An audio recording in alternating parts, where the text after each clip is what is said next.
क्या आपने कभी सोचा है कि रावण जैसे अहंकारी, अधर्मी और क्रूर राजा का भाई ऐसा भी हो सकता है, जो स्वयं अधर्म को पहचानता हो, जो यह जानता हो कि सामने खड़ा व्यक्ति स्वयं भगवान है और फिर भी युद्ध भूमि में उतर जाए? आज हम बात करेंगे कुंभकर्ण की, उस योद्धा की जिसे लोग सिर्फ सोने वाला राक्षस समझते हैं, लेकिन सच यह है कि वह रामायण का सबसे गलत समझा गया पात्र है। वाल्मीकि रामायण, कंबन रामायण और तुलसीदास कृत रामचरितमानस, तीनों ग्रंथों में कुंभकर्ण का वर्णन एक ऐसे योद्धा के रूप में मिलता है जिसका शरीर पर्वत समान विशाल था, पर जिसका हृदय धर्म से भरा हुआ था। वह जानता था कि सीता हरण पाप है, वह जानता था कि रावण विनाश के मार्ग पर चल पड़ा है, वह यह भी जानता था कि श्री राम स्वयं नारायण हैं। फिर भी उसने युद्ध का रास्ता चुना। क्यों? क्या यह केवल भाई के प्रति अंधा प्रेम था, या फिर यह कुलधर्म और कर्तव्य का वह संघर्ष था जहां सही जानते हुए भी गलत का साथ देना पड़ता है? जब 6 महीने की गहरी निद्रा के बाद कुंभकर्ण जागा तो केवल लंका ही नहीं कांपी, पूरी रामायण की दिशा बदल गई। आज की यह कथा आपको बताएगी कुंभकर्ण का वरदान कैसे बना, उसका भाग्य, उसकी बुद्धि क्यों देवताओं को भयभीत करती थी, और उसकी मृत्यु को शास्त्रों में मोक्ष क्यों कहा गया। यह कहानी सिर्फ एक राक्षस की नहीं, यह कहानी है धर्म, त्याग और सबसे कठिन निर्णय की। अंत तक बने रहिए, क्योंकि कुंभकर्ण की कथा आपकी सोच बदल देगी। लंका की स्वर्णिम भूमि केवल रावण की अहंकारपूर्ण सत्ता का प्रतीक नहीं थी, बल्कि वहां जन्मे कुछ ऐसे पात्र भी थे जिनका हृदय अत्यंत विशाल था। उन्हीं में से एक था कुंभकर्ण। कुंभकर्ण रावण का छोटा भाई था, परंतु आकार, बल और तेज में वह किसी भी देवता से कम नहीं था। वाल्मीकि रामायण के अनुसार उसका शरीर पर्वत समान विशाल था और उसकी गर्जना से समुद्र की लहरें कांप उठती थीं। कुंभकर्ण, रावण और विभीषण, ये तीनों महर्षि विश्रवा और राक्षसी कैकसी के पुत्र थे। जहां रावण में असुरों का घमंड और सत्ता की भूख थी, वहीं कुंभकर्ण में अद्भुत संयम, सत्यनिष्ठा और धर्मबोध था। जब रावण और कुंभकर्ण ने घोर तपस्या की, तब तीनों भाइयों ने ब्रह्मा जी को प्रसन्न किया। वाल्मीकि रामायण में वर्णन है कि तपस्या के फलस्वरूप ब्रह्मा जी स्वयं प्रकट हुए और वरदान मांगने को कहा। रावण ने अमृता का वर मांगा, विभीषण ने धर्म, भक्ति और सद्बुद्धि का वर मांगा, लेकिन कुंभकर्ण के साथ एक विचित्र घटना घटी।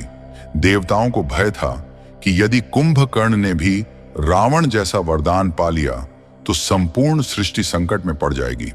अतः इंद्र, वरुण और अन्य देवताओं ने सरस्वती देवी से प्रार्थना की कि वे कुंभकर्ण की बुद्धि को क्षण भर के लिए भ्रमित कर दें। जब ब्रह्मा जी ने वरदान मांगने को कहा, तब कुंभकर्ण वास्तव में इंद्रासन मांगना चाहता था, पर सरस्वती के प्रभाव से उसके मुख से निकल गया निद्रासन।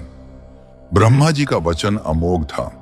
उन्होंने वरदान दे दिया कि कुंभकर्ण 6 महीने तक गहरी निद्रा में रहेगा और केवल 1 दिन के लिए जागेगा।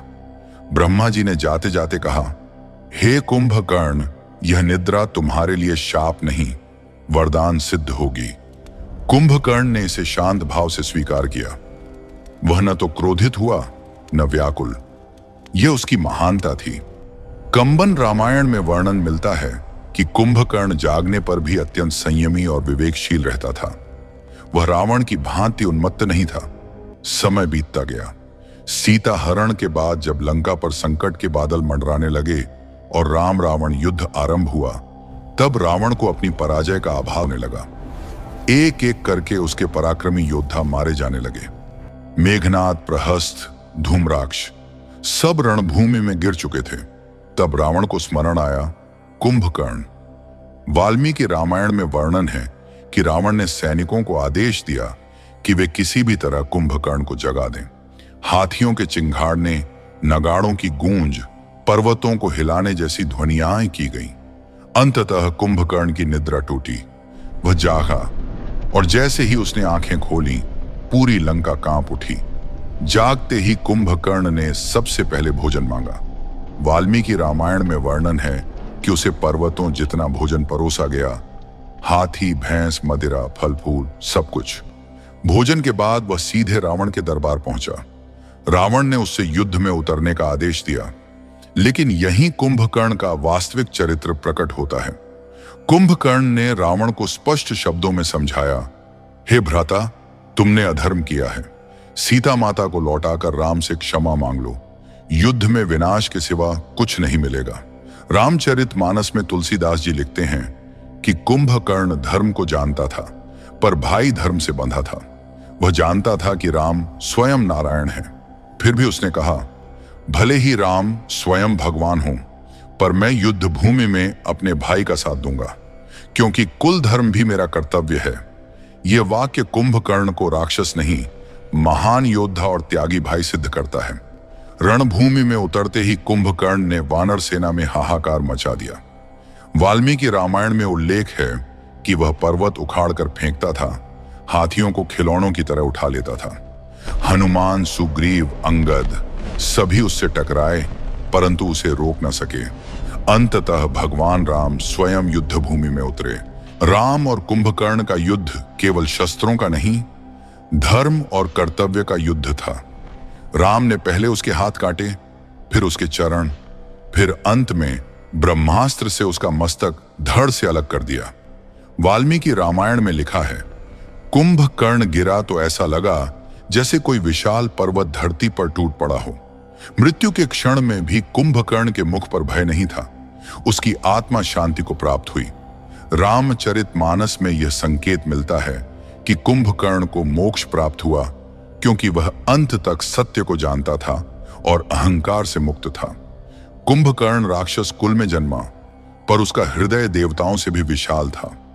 वह अधर्म को पहचानता था, पर भाई धर्म के कारण युद्ध में उतरा। यही कारण है कि आज भी कुंभकर्ण रावण का भाई नहीं, धर्म का बलिदानी योद्धा माना जाता है। कुंभकर्ण की यह कथा यहीं समाप्त नहीं होती, क्योंकि उसका जीवन हमें एक बहुत गहरा प्रश्न देकर जाता है।